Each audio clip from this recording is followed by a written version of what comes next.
العزت قرآن مجید میں ارشاد فرماتے ہیں افرأیت من اتخذ الہہ ہواہ واضلہ اللہ علی علم وختم علی سمعہ وقلبہ وجعل علی بصرہ غشاوہ، کہ کیا آپ نے ایسے شخص کو دیکھا ہے؟ کیا آپ کو اس شخص کا حال معلوم ہے جس نے اپنی ڈیزائرز کو، جس نے اپنی نفسانی خواہشات کو اپنا خدا بنا رکھا ہے؟ اللہ رب العزت نے اس کے علم کے باوجود اس کی گمراہی کا فیصلہ فرما دیا ہے، اور اللہ رب العزت نے اس کی دل پر اور اس کے کانوں پر مہر ثبت کر دی ہے، اور اس کی آنکھوں پر پردہ لگا دیا ہے، اور جسے اللہ گمراہ کر دے اسے ہدایت دینے والا کوئی نہیں۔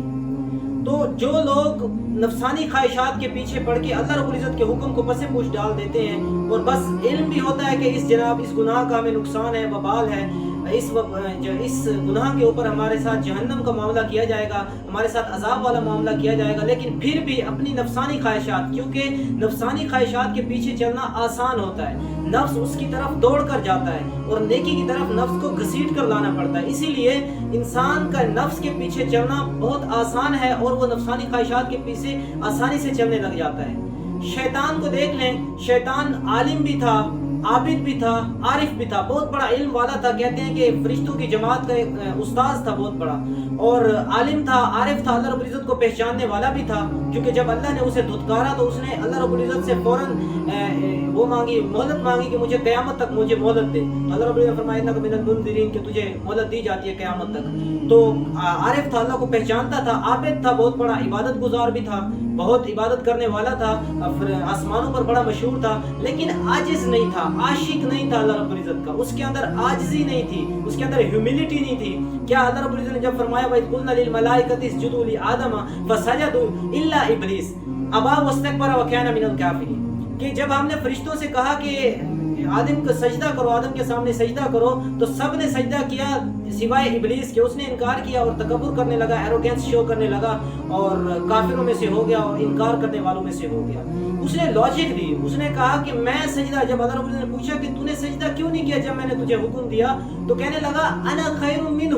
کہ میں آدم سے بیٹر ہوں، میں آدم سے بہتر ہوں۔ خلقتنی من نار وخلقتہ من طین، کہ مجھے تو نے آگ سے بنایا ہے، I am created by fire۔ جو آگ ہوتی ہے وہ ہائٹ پہ جاتی ہے، وہ بلندی پہ جاتی ہے، وہ اونچی ہوتی ہے، وہ اوپر جاتی ہے، جو مٹی ہوتی ہے وہ نیچے جاتی ہے، اس کے اندر ہیوملٹی ہے، اس کے اندر عاجزی ہے، اس کے اندر مسکنت ہے، وہ نیچے جاتی ہے، آگ اوپر جاتی ہے، میں اعلیٰ ہوں، میں بلند ہوں۔ اس نے خود سے ایک لاجک کھڑی، وہ اپنی نفسانی خواہشات کے پیچھے پڑ گیا۔ اب دیکھا جائے تو شیطان کو گمراہ کرنے والا کوئی شیطان نہیں تھا، شیطان کا اپنا نفس تھا جس نے اسے گمراہ کیا۔ تو دو چیزیں انسان کو گمراہ کرتی ہیں، ایک اس کا خود کا نفس، اس کی ڈیزائرز، اس کی خواہشات۔